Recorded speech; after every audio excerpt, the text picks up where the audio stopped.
Going live in 1.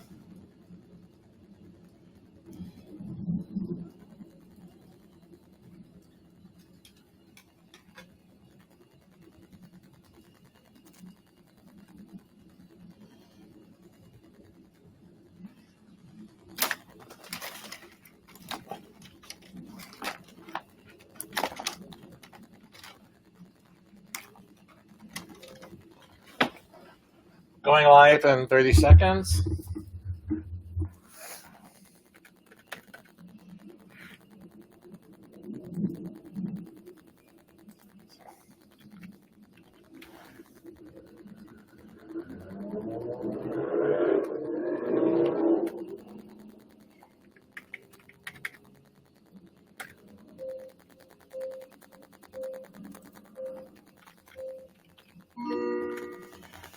Okay.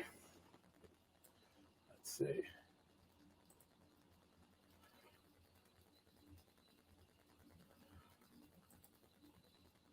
Okay. I think we're live. Hope you had a little trouble with my mic yesterday.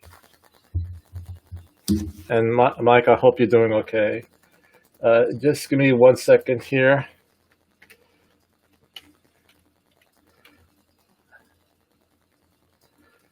Okay, I'm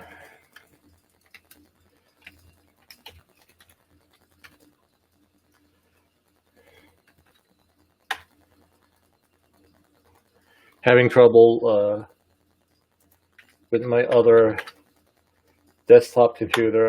I don't know. Hope it doesn't have a bug. But all right.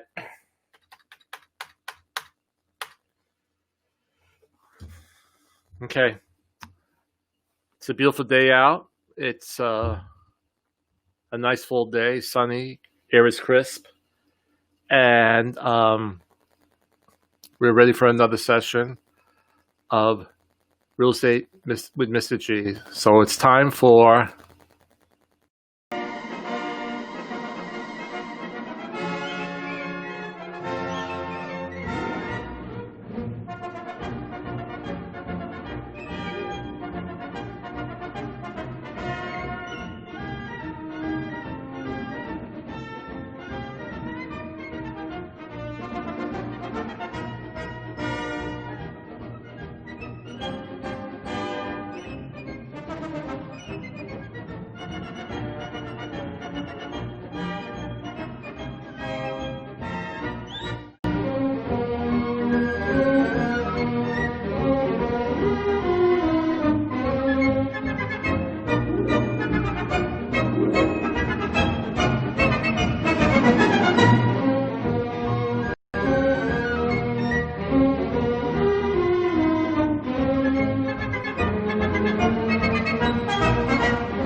okay.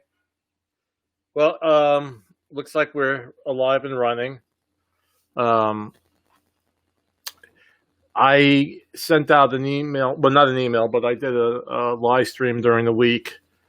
And in the future, I'm going to do more smaller live stream. This show, I like to keep about a half hour. But I had to repeat a show last Saturday. I woke up Saturday morning where I'm getting hundreds of emails from across the globe that I've opened up these accounts. And what they weren't credit card accounts, but they were accounts like you might do with Clock Shoes, you know, and that you want to receive their emails. And it was all over the world, and from Germany, from France, from, I believe it was Russia. And so I said, all right, let me check my bank account. And I went into my bank account and I saw someone had bought a large screen TV. And not only did they buy a large screen TV, they made sure that if that TV wasn't in stock, that there was a duplicate. So it was double charged. All right. And they bought it online from Walmart, and they had it delivered to Norfolk, or to be picked up in Norfolk. So I immediately, canceled my ATM cards. And when I saw the the charge, I also called the police. I first called the Norfolk police because it was going to be picked up at a Norfolk Walmart, and and they said that okay, my sound is good. All right, and they said no, you have to call from the city that you're in. So I called in Hampton, gave them the information. But while I was on with the detective, I got an email from Walmart that the TV was ready to be picked up between 11 and 12. And it wasn't my name, it was somebody else's. I don't want to say the name because it's a very common name that that was used to pick it up. But I called the phone number on that email, and we were able to cancel that that purchase. And I was refunded immediately. It didn't take like 5 or 6 days for SunTrust Bank to examine if it was definitely fraudulent. So it was canceled, and they canceled my Walmart account I had with them. Now, how I think this happened, and I wanted this message to go out to everybody because I received, every time I logged into one of the accounts, accounts that I use for business too, where I'm using, video software, where I'm sending out newsletters, and it said, check your passwords. And evidently there was a group of passwords, and for me it was about 157 that were breached. And I got that warning maybe about 2 or 3 weeks ago. And I said, all right, I'll get to it. I'll change. I changed some passwords, but not all of them. And evidently, and it was, Walmart was one of the accounts that was breached. He was able to go in there. I had my debit card with SunTrust on file, and he was able to purchase a TV. So bottom line, just a fast little message to everybody out there is that take that warning very seriously. If there was some sort of breach with your email, and most of us use our email to create an account, take that seriously, change it. I've changed the ones that would have a credit card or debit card on file. So I've changed those. I still have more to change, but some of them are like accounts or information that I asked for years ago.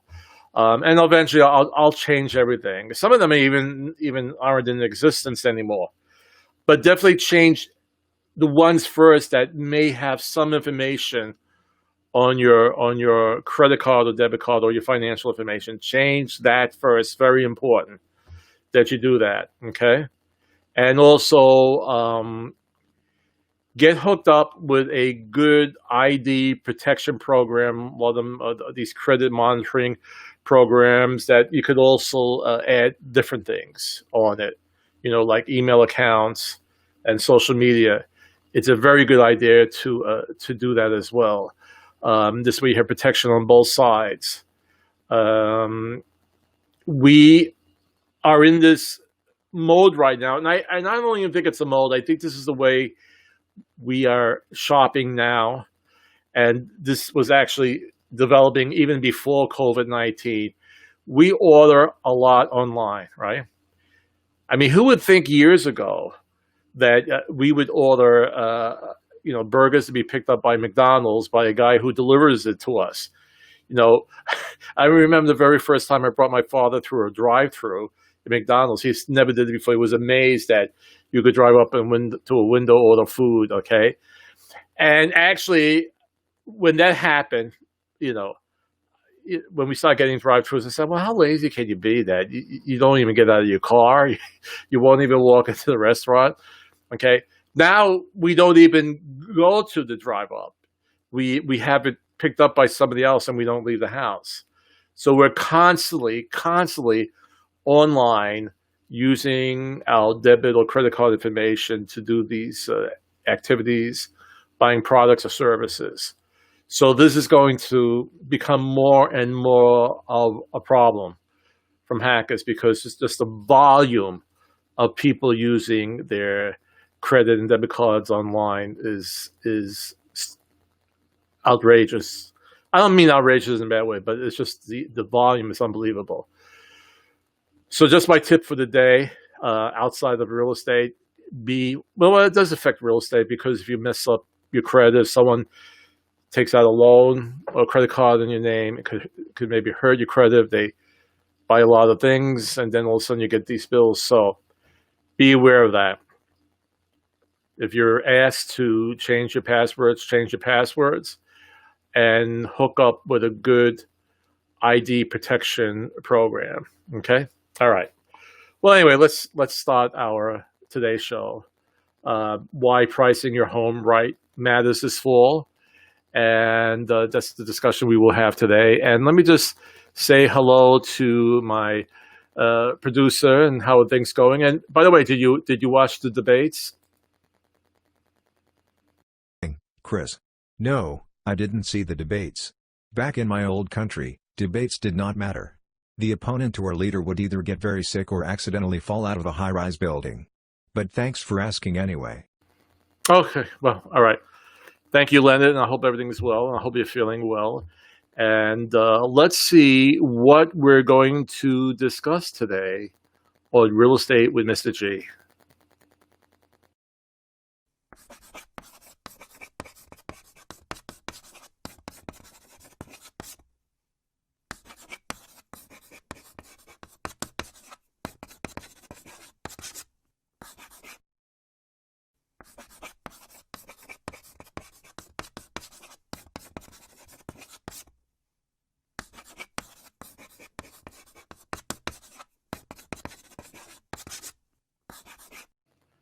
And you can miss out on potential buyers. Let me see. I think I still have that graphic. Let me put that up over here. All right, let's take off this here. All right. So this is very important. And by the way, I know the title said why it matters this fall. It matters all the time about pricing your house correctly. And I could do a whole 30 minutes talking about finding the right price. In the real estate industry, we call it doing a CMA, or a comparative market analysis. And what we do is we usually take about a mile radius around your house. And based upon the characteristics of your house, let's say it's 3 bedrooms, 2 baths, about 1,500 square feet. And there could be other things we could add to it. It has a garage, not a garage. It has a pool. There were other features we could add in the search to compare. And then what we'll see within the last 180 days, what's active in the market with houses that are similar to yours, what's pending, what's sold, and see what that price range yields. Okay? And of course, what's more important is the pending and sold, because the pending is that the buyer and the seller have agreed to the price. The sold, it definitely is closed. And now that house will be part of an appraiser's search when your house that you're thinking about listing goes on the market. All right, so that's most important. But then it gets a little bit more tricky, because you actually have to look at the photos of the houses that you're using in that comparison, because some may have very, very lovely upgrades, and this will increase the house value. All right. If a house down the road that's very similar to yours sold for $2,000, for $200,000, but they have beautiful, beautiful upgrades and recent upgrades to the kitchen, to the bath, to the flooring, but you haven't done that in 10 years. You can't price your house for that same amount. All right. So it gets very, very intricate. And it's, most of the times, and I'm not tooting my own horn, I've got the price correct. But sometimes it gets a little bit more tricky where, I had one where I did price a little bit too high one time, okay? We end up selling the house. But you see the appraiser also looks at the neighborhoods. And in your direct neighborhood, if the most, if it's a 3-bedroom, 2 baths, the one that's been most updated sold for, 210. And you want, you did a comp, or you looked at, you looked for comps that were in the mall radius, but was out of that direct neighborhood, and maybe some went to 220, 240. Let me see. I'm not in this. Let's see if I can get me into here. Hold on. Oops, that's the wrong thing. Okay, hold on. No, that's not it. Okay, hold on.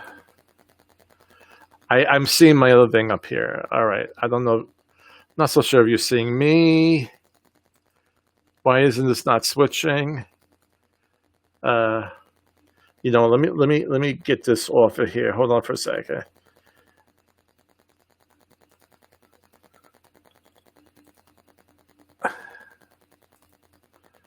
Okay.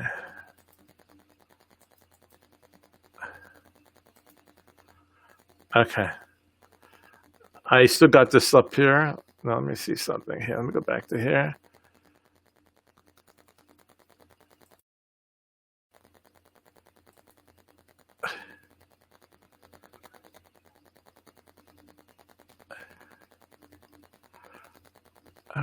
Okay. I gotta stop.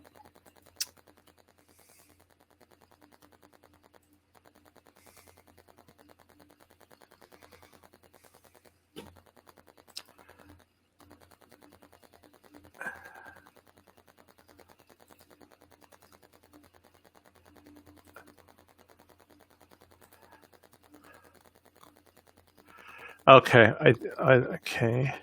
I think this, okay, no. This should do it. Okay, here I am. Okay. It's still a little tricky doing these live streams with all the things you do. Okay. But I'm back. But anyway, so even if it's in the mall radius and you found one that sold for 220, but the highest in your neighborhood was 210 with all the upgrades, and the appraiser takes that into account as well. So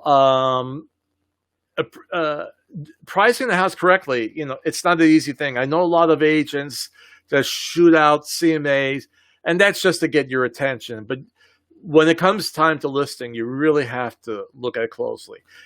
It's a science in a sense. If you are in a development with many like houses, like you go up to York County and you have these beautiful developments, and most of the houses were built at the same time, and they're very similar. I mean, some are going to have 4 bedrooms or 3, but there'll be a lot of 3 bedrooms, 2 full baths in that development, and doing a CMA there is a lot easier. But when you're in a city area and you're not in a development that most of the houses were built at the same time and they're very different, it gets more difficult. So pricing it correctly is the tough thing. And one thing too I want to mention, because a lot of my clients will look at the Zillow estimate, and they say, "Oh, Zillow has it for 240." And you can't go by Zillow. You could use it as a gauge, but pricing the house is very subjective. It's not objective. They're just drawing in all the numbers and goes into algorithm, and they're also taking in foreclosures. They're taking in short sales. So that actually would lower the price, but they're taking again in houses that maybe are in a mile radius, but they had these fantastic upgrades to the house, and it really doesn't meet with yours, because of what they've done. And I'm not putting it in a negative way, whatever. So it might give you a really large amount for your house. So look at this estimate and use it as a gauge, but it's not, stoned in fact. Okay, you have to realize that as well. So so let's bring this back up here. Okay, that already. Let's get the graphic up here. All right. So what happens if the house is priced too high? It will sit on the market, and even at this time now, where I'm telling you we need listings, and we are getting houses in contract within 24 to 48 hours, and many times there are multiple offers, all right? But the key word is that it has to be priced right, okay? And your consumer now, or your buyers now, they're very well informed. They have all these resource sites to find out what is the true value of a house. They might use Zestimate. Like I said, at times it's incorrect. It's not exactly right. But you have really an informed buyer. So if you overprice that house, even people who are just searching the different real estate sites, whether it's Zillow or Realtor.com or Trulia,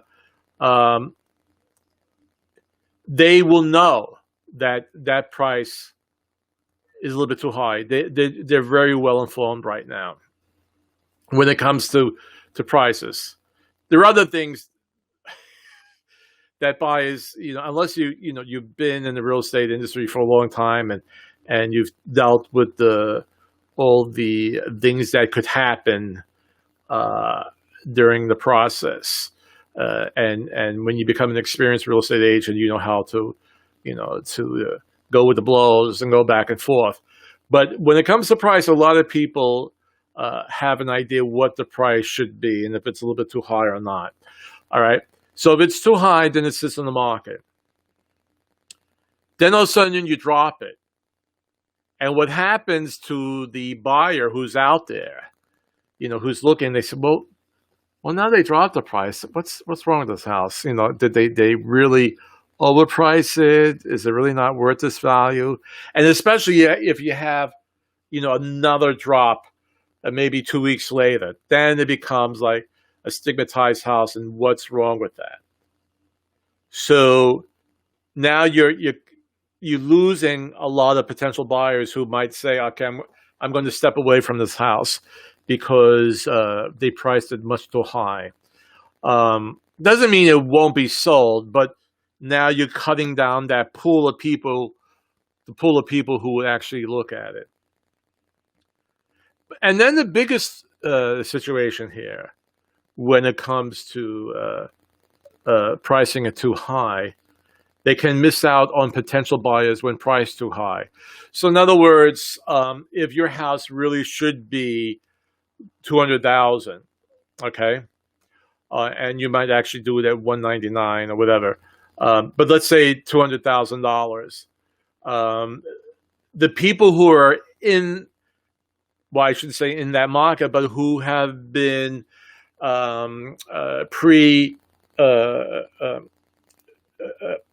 what's the word? Pre-approved, all right, for $200,000. When they do their search, and whether if their real estate agent sets it up or they set it up themselves, that I'm going to look up for houses up to $200,000. If you're over that mark, and your house shouldn't really be over $200,000, you're missing out on all these potential buyers who set that bar there for looking for homes. All right, so if you got over $200,000 and really your house is worth $200,000, and you have buyers out there in that group who are looking, for a $200,000 house, you're missing out on all of them. Okay, if you have it at 220, many people will say, okay, I'll go from from 200 to 250. All right, so they're out there looking at how your house come up, and then they say, well, I saw this other house, down the block. I'm from the city, I say block, down the road that, it's the same size, but wow, they really upgraded the house. Okay. They're not going to go see yours. But the ones who set it up to 200,000, you would have a lot more people coming to see it.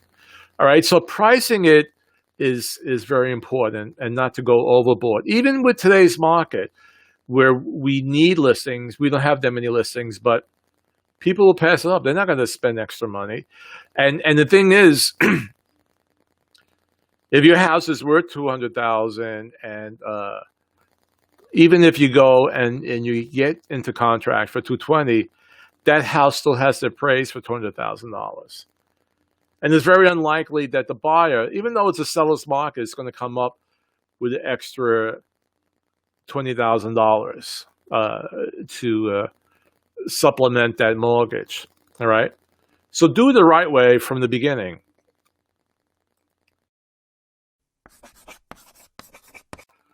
Is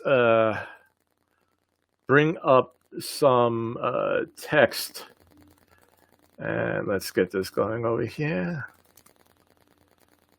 and I'm going to share that, and then I have to come back to here.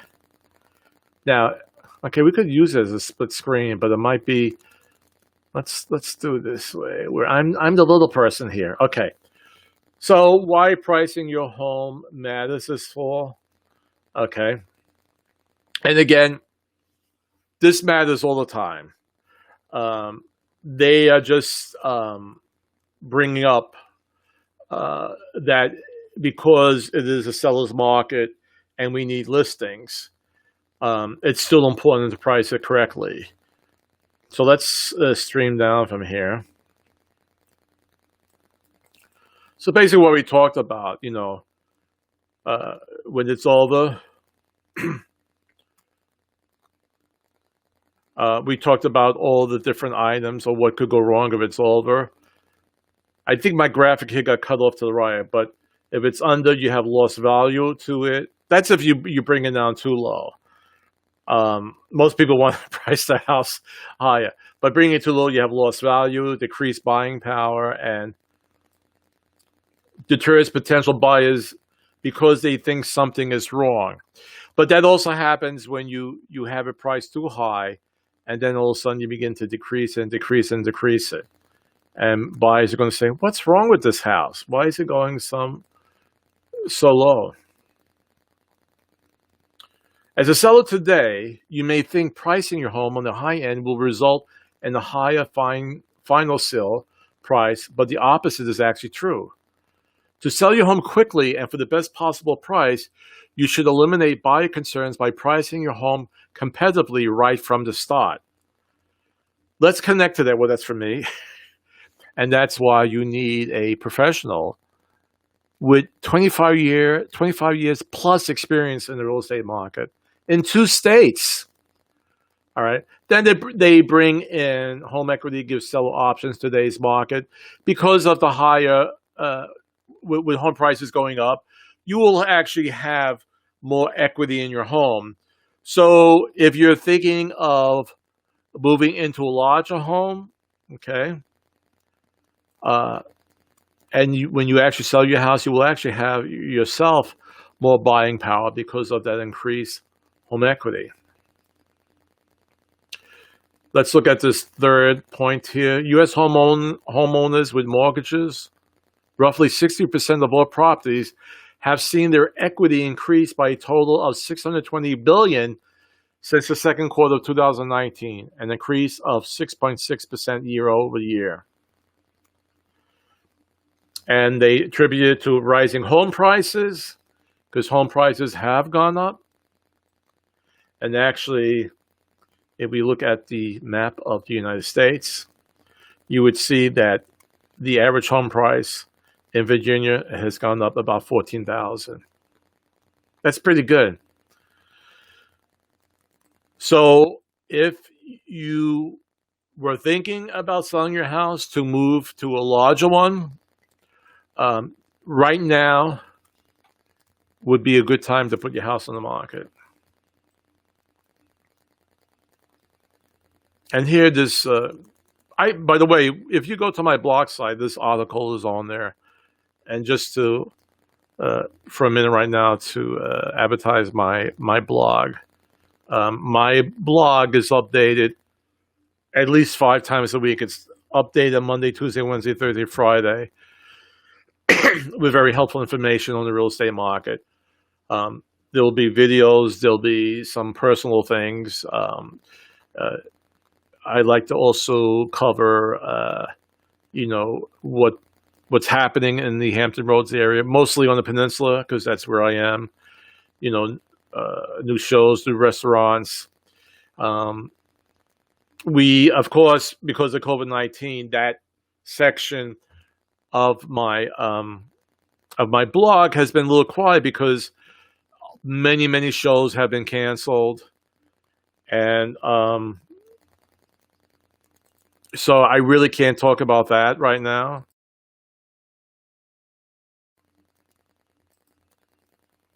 Because, like I said, shows have been canceled.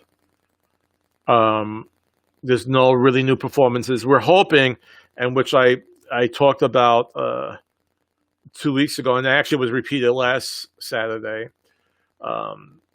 the American Theater in downtown Phoebus, it has a very progressive and fantastic 2021 season.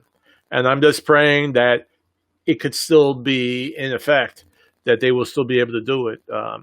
So once we hopefully get out of more of the COVID-19 restrictions, I could add more to my blog site on that.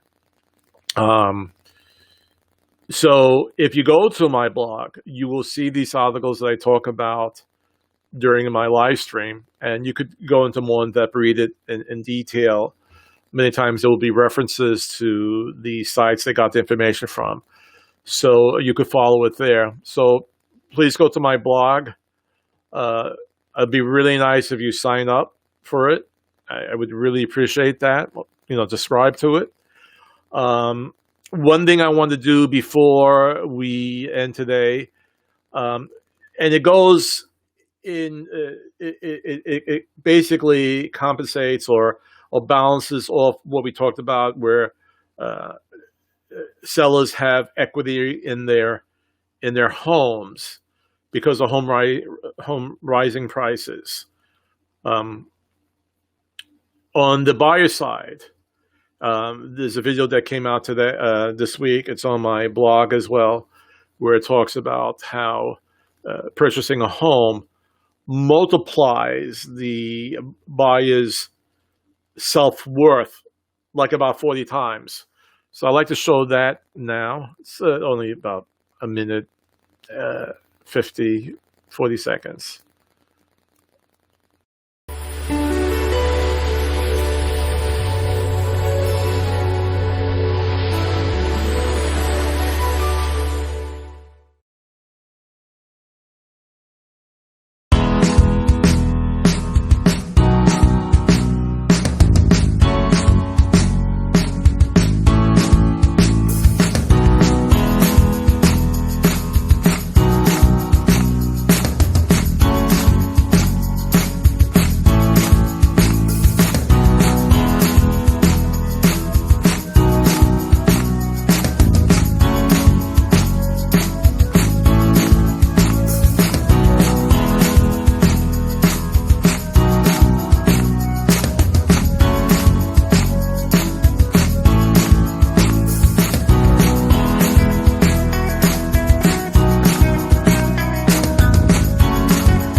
Okay.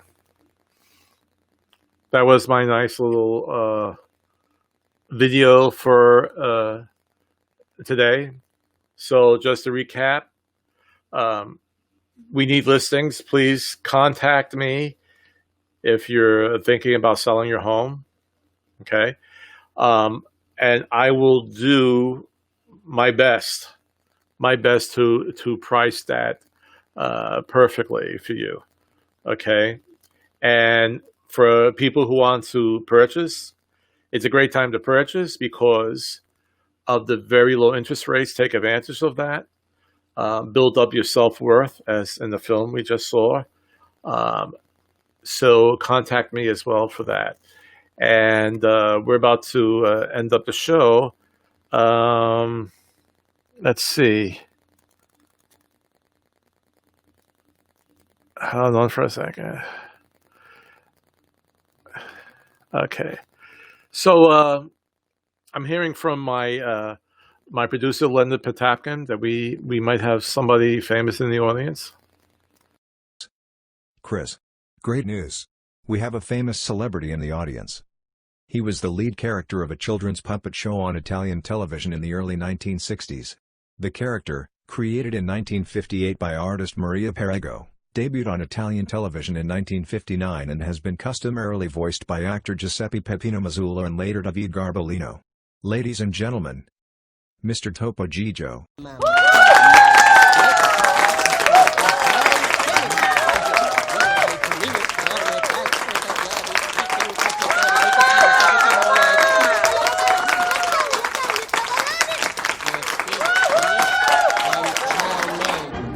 Wow, that was amazing. I haven't seen Topo for 40, 50 years. He's looking great. And Leonard, thanks for pointing him out. So that's all for today's show. We'll see you next week, Saturdays, 10 a.m. With Real Estate with Mr. G. And we'll have new issues to talk about during the week. Be well, be safe, be kind to each other, wear your mask, and keep your social distance. Thanks so much.